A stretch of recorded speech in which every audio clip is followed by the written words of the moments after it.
Um, I don't want to be too long here because I gotta. We probably both gotta wake up early in the morning. But man, have you heard the new Drake EP that just came out last night? I haven't. The thing about me, I do playlists and things like that, and I add it to the end. So when I get to it, when I left the gym today, I had it on. I was on Damn today, and Okay. and Drake was, he was on later on. I forgot what I had in between it, but it was on that list, and it low key hit me about maybe an hour ago. I was like, man, I ain't listened to it, so I put it like in my queue. Like basically, it's gonna be the first thing I listen to tomorrow because I do want to. I'm gonna check it out. Yeah.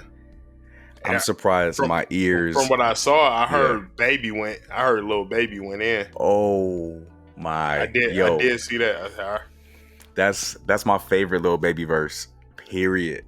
Like I knew Lil Baby could spit, but it just seems like he got elevated on this song with Drake because Drake was good, but Lil Baby beat him on that song, man. Like that's what happened every time when you on the Drake platform, you put a young, hungry artist on a song. Man, I remember the first time, like I was listening to Cole before. I remember when Jay put Cole on A Star Is Born. Yep. But Cole verse on that album but it got overlooked so much because of DOA. It got overlooked because of Run This Town. Yep. Drake was on Off That. You know, and it's like it's weird. Drake didn't get a verse on that song. He was just on the hook. Yeah, on the hook. Yeah. But Jay gave Cole a freaking feature, probably because he was on his label. He was the first artist on his label. But not only that, he knew like Drake in that situation. He wasn't gonna give Drake a feature on that one without putting his artist on first. That's understandable. Yeah, I would do the same thing in his position too. Okay, so that makes sense. You show Drake love by letting him get on the hook on Off That, but you put your artist on A Star Is Born. It makes sense, and it's like and at that time, even now, Drake's still the biggest artist in the rap game. Like him or not, he's the biggest artist, and it's like but like Cole always did his thing. You could always debate on that one, but it's like the thing about it, Drake, especially in those days, his platform was much bigger than Cole's. And what keeps Drake on top is his consistency and just his frequency of releasing projects. Yeah. Because every single project he puts out is instant flames, like it's instant fire. And you have artists like Cole and Kendrick who seldomly release projects, but those projects are equally as good. They're movies, and then with theirs, it's like movies more so. Especially Kendrick. Right. Kendrick will really go and when he's doing a project, he will really go. A Good Kid, Mad City. It was a story. Same thing with Damn. Same thing with To Pimp a Butterfly. Like, speaking of which, it's a podcast called Dissect that really broke into his album, and it was flames. That season was dope. Kanye's My Beautiful Dark Twisted Fantasy was dope too. It was like, but they really dive into that artist, and they really, like, I'm a Kanye fan, but it's like after I listened to that podcast when it broke his down, and Kendrick's as well. But when they broke them down, I understood the projects that much more. Like, a lot of stuff really went over my head in those albums.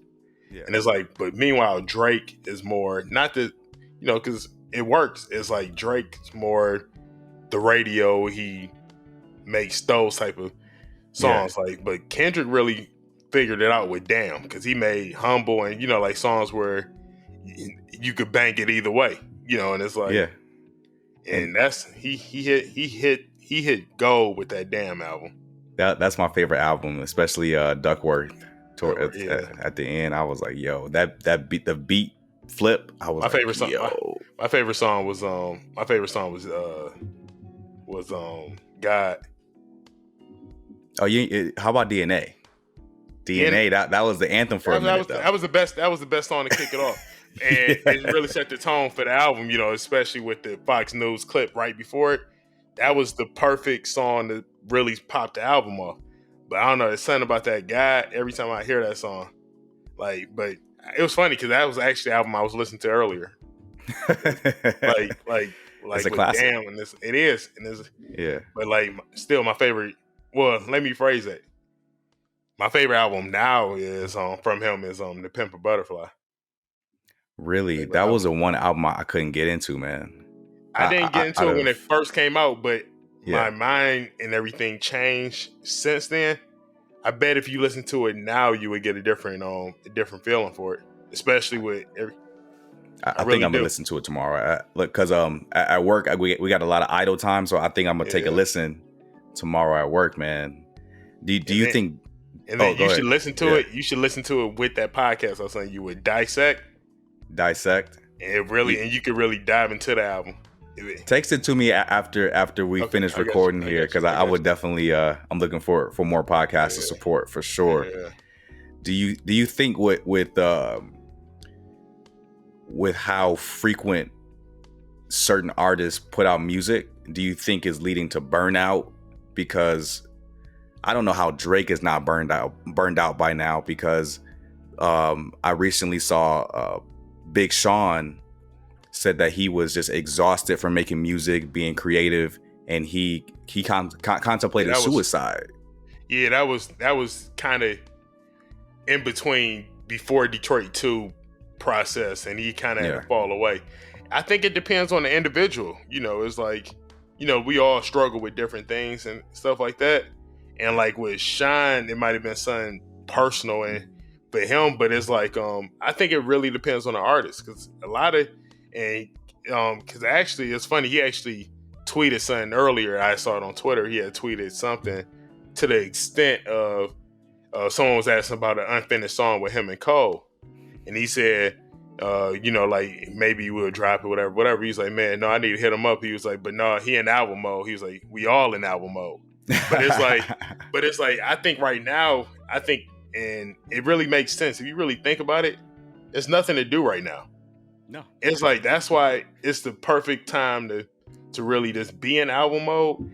But I think like Drake, I know he had surgery and things like that's why his album got pushed back. Drake, honestly, Drake got so much, and he do so many features as well. Drake, honestly, before recently, might have not recorded in over a year for real. Yeah, and remember, plus, he even rapped about stuff like that in the past. He was like, man, I took a whole summer off, and then y'all didn't even notice. I forgot verbatim what the line was, but it's like, but like, and even like Shine had tweeted as well earlier about like how many songs. Like he said he got like, it's like 3 songs with him and Ye flowing around. Like he was talking about a song with ASAP Rocky.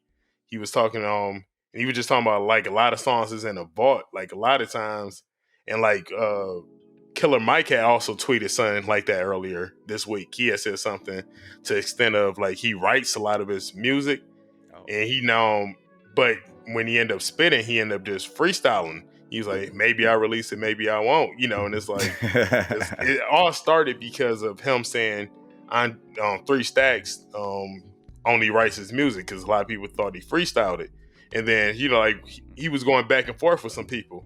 And then it just got to a point. He said, man, I'm gonna be with him. I'm gonna talk to him anyway. I just let y'all know. Like, why am I going back and forth with y'all? And I could actually ask him. It's like, right. Ask him because you actually know him. Thank you for listening to the Culture Exchange podcast. You can listen to full episodes of the Culture Exchange podcast on all streaming platforms such as Google Podcast, Spotify, Apple Podcast, PocketCasts, literally anything you can think of. Just search for the Culture Exchange podcast.